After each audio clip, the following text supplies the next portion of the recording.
प्यारे बच्चों, कविता इस तरह आरंभ होती है। सबसे तेज बौछारें गई, भादो गया, सवेरा हुआ। सबसे तेज बौछारें गई, भादो गया, सवेरा हुआ। खरगोश की आंखों जैसा लाल सवेरा।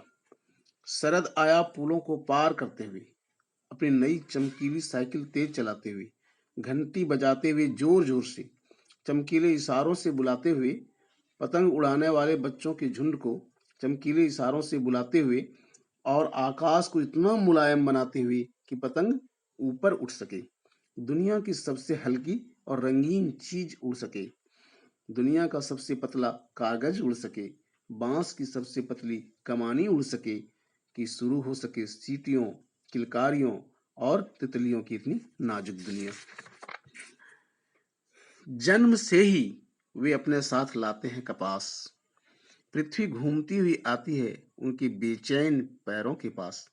जब वे दौड़ते हैं बेसुध, छतों को भी नरम बनाते हुए, दिशाओं को मृदंग की तरह बजाते हुए, जब वे पेंग भरते हुए चले जाते हैं डाल की तरह लचीले वेग से, अक्सर छतों के खतरनाक किनारों तक, उस समय गिरने से बचाता है उन्हें सिर्फ उनके ही रोमांचित शरीर का संगीत।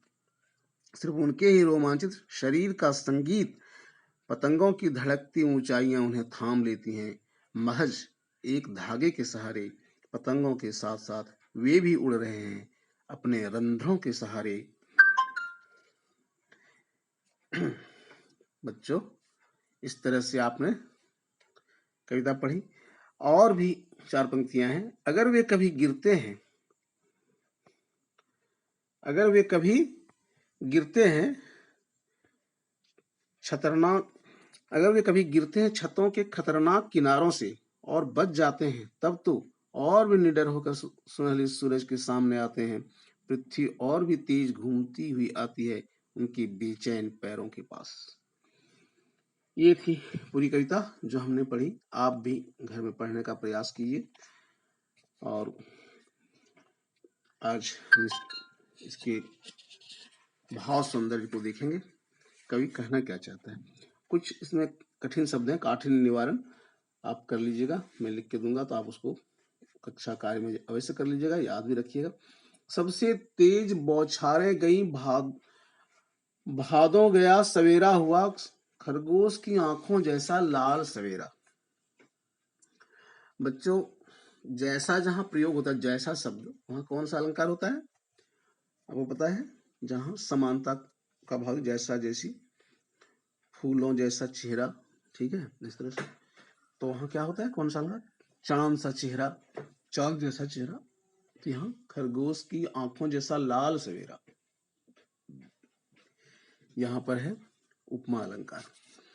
सबसे तेज बौछारें गई, भादों गया, सवेरा हुआ। सबसे तेज बौछारें किस महीने में पड़ती है?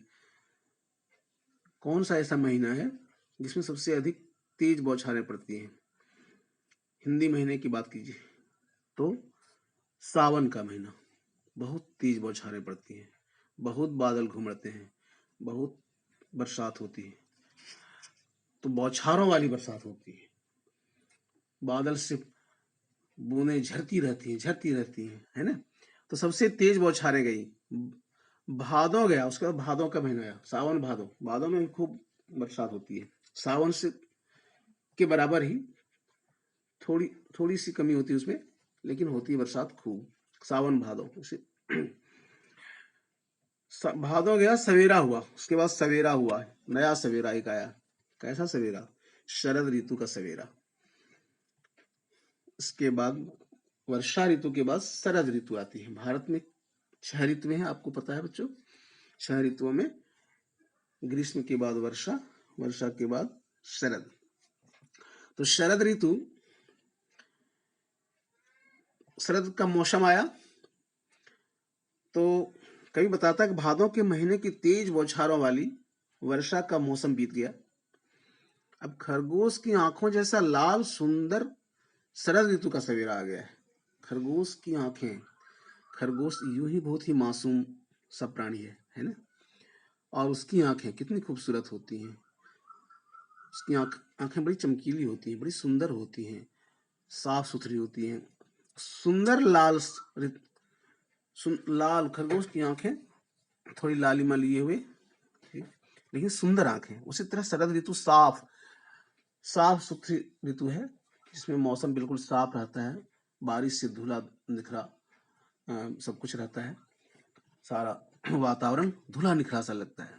तो वही कवि कहना चाहता है, बिंब है यहाँ पर, बिंबों का प्रयोग देखो कितना सुंदर बिंब है। खरगोश की आंखों जैसा लाल वर्ण बिंब है, खरगोश की आंखें लाल तो उस तरह से लाल सुंदर। तो यहाँ वर्ण मतलब वर्ण का अर्थ रंग, रंग बिंब, तो वर्ण बिंब से कहेंगे हम कविता में, बिंबों का प्रयोग है बहुत सुंदर। शरद ऋतु का सवेर आ गया, ऐसे मनमोहक शारदीय सुबह ने ही, ऐसी मनमोहक शारदीय सुबह ने ही बच्चों को बुलावा भेजा है। ऐसा सुंदर प्रभात आया है कि बच्चों को जैसे बुलावा भेज दिया हो। यहाँ शरद की तुलना क्या कहता है, शरद आया पुलों को पार करते हुए, अपनी नई चमकीली साइकिल तेज चलाते हुए, घंटी बजाते हुए जोर जोर से। शरद आया, शरद का यहाँ क्या हुआ, मानवीकरण हुआ है। किस प्रकार, एक तेज साइकिल चलाते हुए किशोर के रूप में, कोई किशोर बच्चा है, कोई बालक है जिसकी नई और चमकीली साइकिल है। आप जानते हैं बच्चों, जो बच्चे साइकिल चलाना जानते हैं उनको साइकिल जब नई मिल जाती है चमकीली तो खूब, और घंटी उसकी बजती है तो खूब घंटियां बजाते हैं, वो जोर जोर से बजाते हैं और बड़ी उमंग और उत्साह के साथ साइकिल चलाते हैं, दूसरे बच्चों को दिखाते हुए, जैसे उन्हें बुला रहे हो कि चलो हम मेरे साथ, है ना। तो इस तरह से किशोर बच्चों की जो आदतें होती हैं, वही शरद ऋतु को उस तरह से मानवीकरण के रूप में दिखाया जा रहा है। अपनी नई चमकीली साइकिल तेज चलाते हुए, यहाँ शरद की तुलना साइकिल चलाने वाले बालक से की गई है।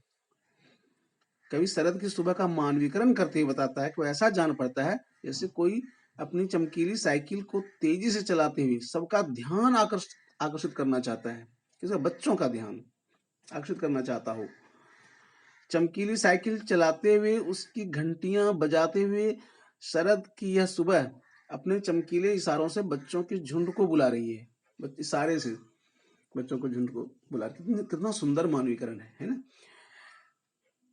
चमकीले इशारों से बुलाते और आकाश को इतना मुलायम बनाते हुए पतंग ऊपर उड़ सके।